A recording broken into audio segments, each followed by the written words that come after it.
I love it so much because they show pathways. They show you how this comes about, or why your estrogens get processed like this, or how your adrenals make that metabolized cortisol versus the free cortisol versus the cortisone, and how it's stored and how your body uses it. So it's easy to explain, like, your body makes cortisol, your adrenals are functioning, and then this is the part that is your stress response, and this is this. You get to see that. It's so helpful to explain what's happening in your system.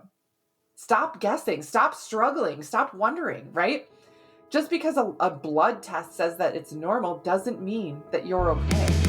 Hey there, welcome to the Female Health Solution podcast, where we discuss women's health, hormones, and everything else in between. Join me as we dive into the tools that you need to live your healthiest life. What do I do if I got blood labs run and everything is normal? Everything looks normal on my blood labs, but I don't feel normal. I feel like garbage. I'm exhausted. I know that there's something wrong. My body's not reacting the way it normally does or should. I'm doing all these healthy things. I eat well. I'm active. I try the best I can, yet there's something that's missing. What do I do? Right? If this is you, if you have had struggles with this, you are not alone. This has happened to me as well. And then being told, like, oh, everything looks great. See you later. Welcome to the Female Health Solution podcast. I'm Dr. Beth Westy, female health and hormone expert. I had a gal that I talked to, no joke, this was a few weeks ago. She went in, this was another provider that she went to, the third provider that she had gone to in 5 or 6 months or so, something like that. And they did another blood draw, and they did it. She's like, I just, she's like, I don't want to make it seem like I'm crazy and like seeking things out or whatever. But she's like, I just can't do it anymore. I feel like crap. And she said she was sitting there in the office and they were reading her lab results to her and telling her everything looks really great. This is really good news. She said she could feel like this heat building up, and she like stopped herself and then went out to her car in the parking lot and sobbed. And she's like, I don't cry over stuff very often, but she's like, I'm so frustrated and I don't know what else to do. I said, Dutch test, right? Dutch test. The reason we were talking about things is because she got a Dutch test. She got a dried urine test for her hormones. Now it tests your estrogens, progesterone, testosterone, adrenals, and cortisols differently, right? We see both of those on there. Nutrients, neurotransmitters, so much information. We go over with you in detail. It takes like an hour. And explain what we're seeing. And again, she got a little teary-eyed on the call with me because we looked at, I was like, your adrenals are totally shot. I was like, listen, your nutrient levels are great. These other levels are really good. I was like, but your adrenals, tanked. Not functioning. No wonder you're struggling. I was like, I'm surprised things aren't worse for you for how bad these numbers are. And she was like, relieved, just relieved that there was something to identify, right? And she'd had all these blood tests run, right? Your white cell count is good. Your red cell count is good. You're not anemic. Your TSH is fine, which don't even get me started on just running the TSH. Like your kidney numbers are good. Your creatinines are great. Your liver enzymes are good. Great. So your organs are functioning well enough not to be shutting down, because that's when your blood labs are off. When there's something is severely wrong. And oftentimes on a regular blood panel, they're not running inflammation numbers or other things like that either. So keep that in mind, unless you ask or unless they really do the deep dive. Keep that in mind. But a urine test shows so much more, because there is a difference between free and bound hormone. And in a blood test, you get the free and bound hormone together. But in a urine test, because it's processed through, right? And let's just get this straight. Let's get this straight. How your body, this is like physiology, how your body makes urine. It filters your blood. It filters the blood, your kidneys, right? Like think of a kidney bean, because that's what they're named after. It's the same shape, right? Kidney bean shape. The kidneys, the blood comes in and it filters through the kidneys and then makes urine. So it filters it out. It separates the free and bound. It separates. So we're just getting the free hormones. So we're getting a whole different look at these levels in your body. It's so different than a blood test. It's so different to see those values. And we look at functional ranges. There are times where I'll look at a Dutch test and I'll be like, listen, this says it's within normal ranges. I was like, but this is not equivalent to what it should be for someone of your activity level, right? For this and this that I'm seeing, I would expect these other numbers to be X, Y, and Z, and they're not, and that looks off to me, right? This is the experience I have of like looking at thousands of Dutch tests and working with thousands of women, of just being able to glance at this lab report and say, okay, these things are off. This is what I would expect, right? If you're not feeling normal, there's a reason for it. You are the expert in your body. You are the one that knows you the best. The one thing that I wish would change is that women would get a Dutch test sooner. That's it. So often by the time we get a Dutch test, they're like, yeah, I've already done XYZ. I've tried this for this many months or years or decades, right?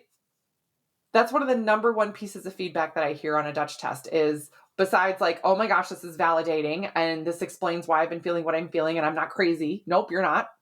The other thing is, I wish I would have done this sooner. I wish I wouldn't have waited.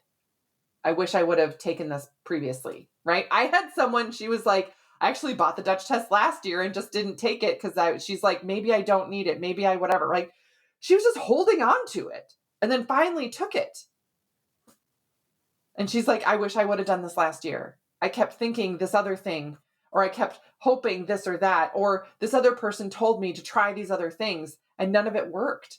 I was like, right, because you're going off of no information, right? It's like if you're going to play darts and someone says, hey, stand, 10 feet back. I don't know. I've never played darts like competitively or anything, right? Other than in a dive bar for fun. Stand 10 feet back from the dartboard, put this blindfold on, spin around 3 times, try and hit a bullseye. Right? If it's a room full of people and I'm spinning around with a blindfold on, I'm not throwing a dart. I have no idea where that's going to go. You know what I mean? Versus somebody saying, I'm going to take off the blindfold. I'm going to put you 3 feet in front of that dartboard. Now throw it. That's the difference of getting a Dutch test. It shows you that much more information. Now, I could show you the Dutch. I could show you the lab and everything else. But sometimes it is a lot. It is confusing. It can feel overwhelming. Dutch also recently did an update to the format and how they present the lab, which is super helpful. And it makes it more clear cut and easier to see even.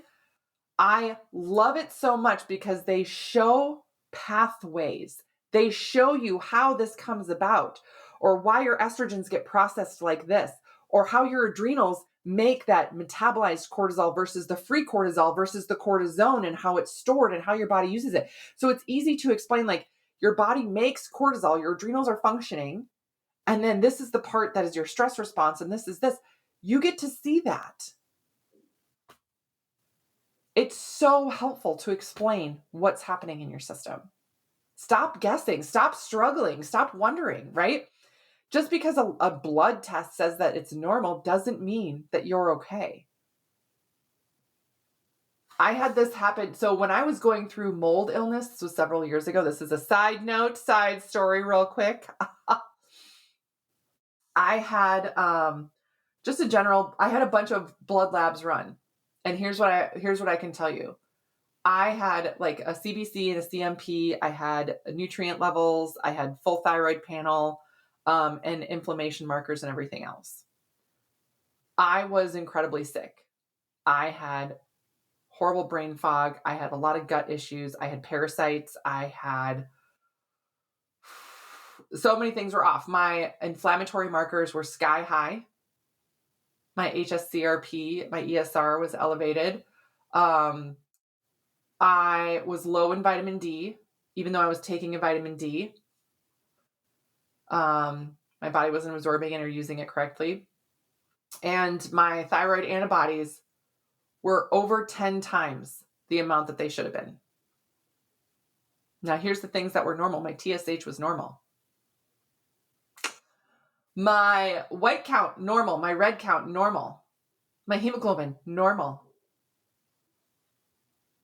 Normal. All my regular, just the regular blood panel run, the basic blood panel that everybody gets run was 100% normal. Now, when those things are off, like you look for big red flags, like is there a big tumor or something? Like that's a big red flag that we're looking at, right? That shows up on those basic panels. But if you don't have that going on, right, then what? What do you look for? How do you know, right? You have to look at more. You have to do either a more extensive blood test and then a urine test to see. And that's where Dutch test comes in, right? It's like if you have a bicycle, right? And you're like, I want to go for a bike ride. A big bad thing going on. You get your bike in the garage and you're like, crap, it doesn't even have a front wheel. Well, you're not going to take it for a ride then for sure, right? Not going to get very far unless you're really good at like riding on one wheel. Anyway, but otherwise you're like, oh, the bike, it's got 2 wheels on it. It looks okay. I'm going to get on the bike and I'm going to go for a ride. And you're like, this sucks. The tires are wobbly. The spoke isn't put in correctly. The tires aren't filled with air all the way. The gears have sand in them or mud, so I can pedal, but I'm working real hard to pedal and it's kind of a bumpy ride and the brakes are squishy where I have to push squeeze the brake handles really hard, right? You can get on the bike and you can ride it, right? If you're like, I have to ride down the road every day, you can get on the bike and ride it. It is a struggle and it takes 10 times more energy to use the bike and it's a terrible ride. That's what it's like waking up in a body that is not functioning correctly. And then just to be told that somebody looks at the bike and, oh, hey, look at your bike. You've got 2 wheels. There's a seat. It's fine. It's fine. You're fine. See you later. Your bike looks great. What a pretty color. Are you kidding me? No. Get a Dutch test. Stop waiting. Stop wondering. Stop feeling like there's something wrong with you and that you're not sure what it is. A Dutch test will show you. A Dutch test will show you. That's why I love it. That's why I talk about it and shout it from the rooftops all the time. Because it's the most valuable piece of information. And again, unfortunately, by the time someone does find the Dutch test, they've already struggled for way too long and been suffering with things unnecessarily just because they didn't have the answers that the Dutch gives you. So that's what I got for you guys today. Let me know if you have any questions. Let me know if you need any other guidance or anything. That's what I'm here for. I so appreciate you guys. I love doing the work that I do. And I just want to say again, thank you for being here, for helping me share the message. And if you need anything else, that's what I'm here for. Thank you for joining me on today's episode. If you would like more information, just head on over to drbethwesty.com for all the show notes and information from today's episode. And if you're looking for more community, more support, you can find and follow me on Instagram, Facebook, YouTube, TikTok, and I would love to see you there.